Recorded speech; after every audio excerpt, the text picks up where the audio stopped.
Hi, my name is Tollefson. Welcome to the Becoming Vlog number 3. Today I'm going to talk. The last video blog we talked about writing out the history of God's pursuit of your heart, and today I want to talk a little bit more about why that's so important, or why that was important for me a year ago. About a year ago, I was having some frustrations and felt stuck in my faith. And I remember I went to a Beth Moore event, who I love, last May, and May of 2011. And I realized during those 2 days in that session that I had let pride sneak into my faith. And what I mean by that is Jesus. It is a pretty powerful experience. And there's a really sweet time during those first few months that you just feel like you're in relationship, and that's really what it is. You're in relationship with God. And as time progresses, at least for me, some things had started to mutate in my mind, and I think because I'm the type of person who tries new things, because I'm the type of person who takes risks, I think that I had allowed myself to believe that I had chosen God, that I chose God, and not that God was choosing me. And that might not seem like a significant distinction to you, but I have to tell you why it's so important for me to remember that God pursued and chose. Because pride can be really dangerous for our faith life. A couple of reasons specifically that kind of pertain to the becoming mission. One, our pride, when we take pride in our faith, meaning that we take credit for our own salvation, whether we know that we're doing that or not, a couple things can happen. We can come across as phony to other people, and phony in our faith to other people. They won't buy it. Or the opposite can even be more dangerous, where because you're taking credit in your faith, when you're sharing your story, if you're not careful, then people will not feel the hope that's in your story. Because if you are the one that chose, then you're in control. And that means when someone else is seeing you and watching your faith build, they're going to assume that it's all about you and not about God. And they need to know that God will pursue them. They need to know that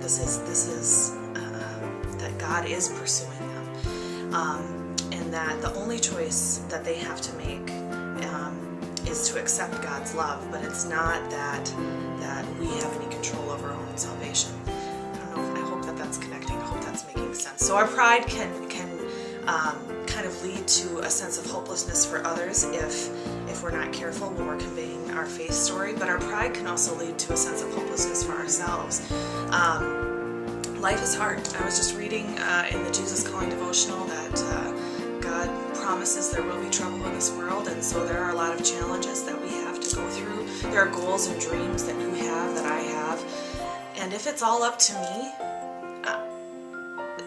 there is a sense of hopelessness. I can somehow control things, and the thing is, we don't really have control, and then we don't really have faith. When we really at the core of things believe that we control our own destiny and that God is not ultimately in control, then pride really gets in the way of us growing in our faith. And that's where I was at a year ago. And so it just occurred to me that I needed to remember the story of my salvation, but I actually went back further, and I needed to connect to deeper roots. And this is actually my prayer journal. I'm always keeping a prayer journal. I found that for me, I can pray much more intentionally, longer, with more connection. It feels for me to God when I'm writing things out. I don't know if that's because by nature I'm more of a verbal processor, but I have a hard time, or if I just have ADD, I have a hard time just sitting down in silence and keeping my focus on prayer. So anyway, prayer journal, big fan. So I dug up my prayer journal from this time last year, and I just want to read some things to you out of it, if that's okay. I went back to high school, and probably if I was more detailed, I'm not going to be super detailed, but if I was more detailed, there's even more here. But I went back to high school. I went to a tech retreat in high school. I know I felt the Holy Spirit at that tech retreat, but I was much more at that time. I was so needy that I was much more engaged in the community of tech. I had no idea that God was pursuing me at that time, but I can look back now and see that He was, and see that He was putting people in place for me, but I actually walked away from a lot of that at that time and chose to go another path. But I can look back and see that was a crossroads where I chose not to accept where God was calling me. In 1995, when I was 18, I got pregnant.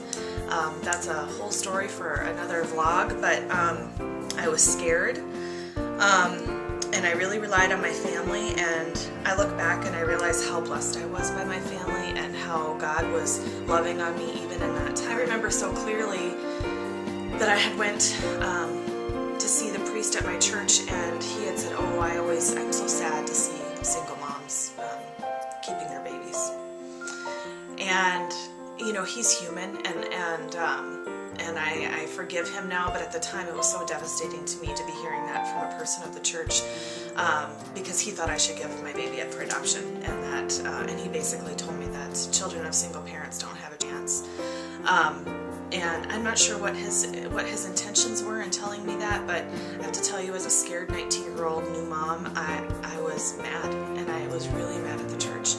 God was surrounding me with blessings and surrounding me with people who loved me, but I looked at the church and I looked at this person who was representing the church, and I decided, you know what? I don't need that. I don't need that negativity. I don't need that judgment, and I don't need the church. And so really that was the time when I decided I was disconnecting from the Catholic Church at that time, though. Specifically, not biblical truth, but if I look back, I can see that God was pursuing my heart, and pursuing me and loving on me at that time.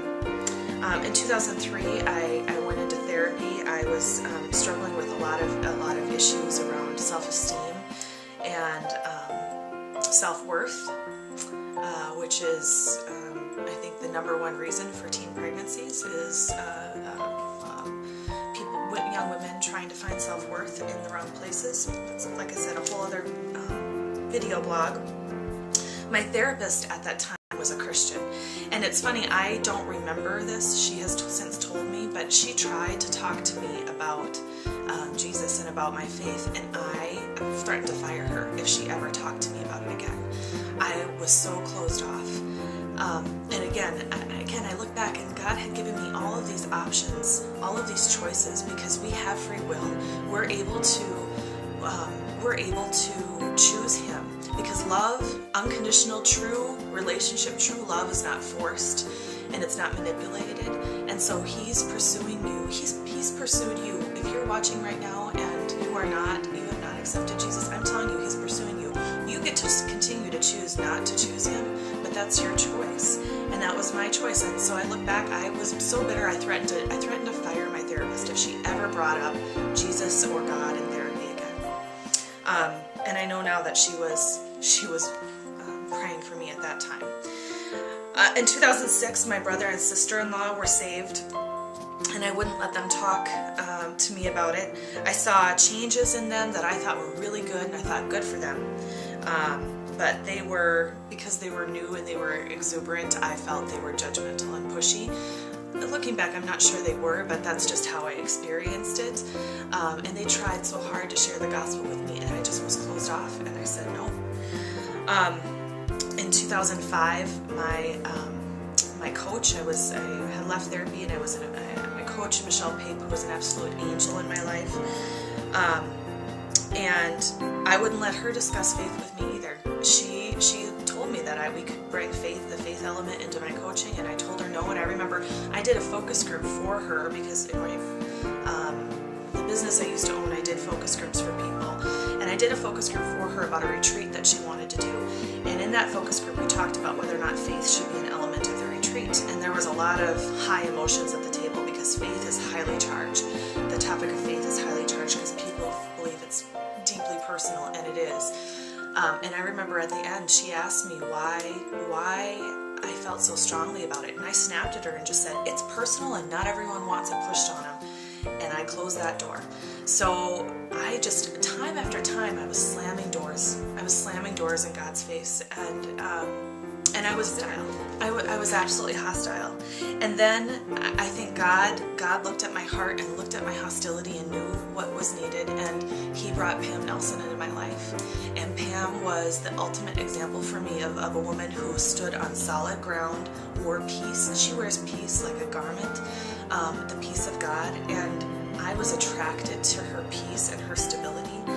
And at a different time, I'll talk more about the full salvation story, but as I look back, I look at God putting people in my life and putting people in my life and putting people in my life, and he never gave up on me. He never gave up on me. And when I look at that, and I look at how stubborn I have been, I am humbled. I am humbled, and all I have to do is reread this, and so I hope I always hang on to this, but reread these entries and remember that it was not me, it was God who pursued me. I started seeking in 2007 right after I hired Pam. I kind of started on this journey of seeking, but he had been pursuing me my entire life. And I share this with you for a couple of reasons. One, if you write out the history of how God has pursued you, and maybe you've always had a strong faith, but God has pursued you in growth of your faith. I promise you, if you look around and pay attention. But get in touch with that journey. Get in touch with all that God has done to pursue you, all the people he's brought into your life. That's an important part of your story, and it also will keep you humble, so that when you tell your story, you can convey hope instead of pride. So I hope that encourages you today, and I have to go to work and clean up my makeup. So thank you.